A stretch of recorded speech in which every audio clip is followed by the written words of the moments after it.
ఖైదీ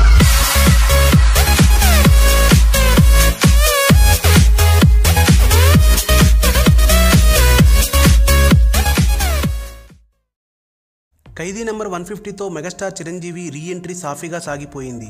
తన రీఎంట్రీకి రీమేక్ను ఎంచుకొని safe game ఆడేశాడు చిరు. ఇక ఇప్పుడు చిరు అసలైన సవాల్కు సిద్ధమవుతున్నాడు. స్వాతంత్ర సమరయోధుడు ఉయ్యాల నరసింహారెడ్డి కథతో సినిమా చేయబోతున్నాడు.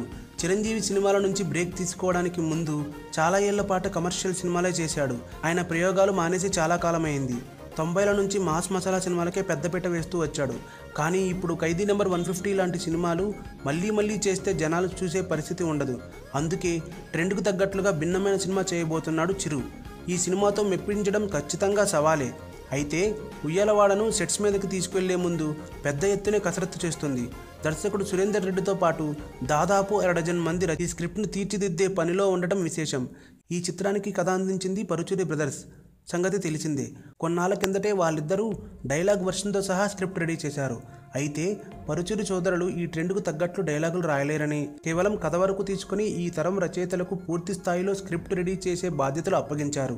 రామ్ చరణ్ ధృవకు పనిచేసిన వేమారెడ్డితో పాటు మధు అనే రచయిత ముందుగా ఈ స్క్రిప్ట్ను వర్కౌట్ చేసే ప్రయత్నం చేశారు.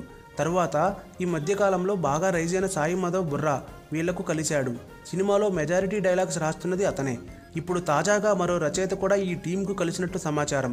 కొన్నేళ్ల కిందట అజయ్ హీరోగా సరాయి వీర్రాజు అనే సినిమా తీసిన డిఎస్ కన్నన్ సైతం ఉయ్యాలవాడకు కొంతమేర రచనా సహకారం అందిస్తున్నాడట. అంటే మొత్తంగా చిరు కోసం 1/2 మంది రచయితలు పనిచేస్తున్నట్లు మాట. మరి ఇంతమంది కలిసి ఉయ్యాలవాడను ఎంత గొప్పగా తీర్చిదిద్దుతారో ఇలాంటి సందర్భంలోనే టూ మెనీ కుక్స్ అనే సామెత గుర్తుకొస్తుంది. మరిన్ని టాలీవుడ్ లేటెస్ట్ అప్డేట్స్ కోసం మా ఛానల్ ని సబ్స్క్రైబ్ చేయండి.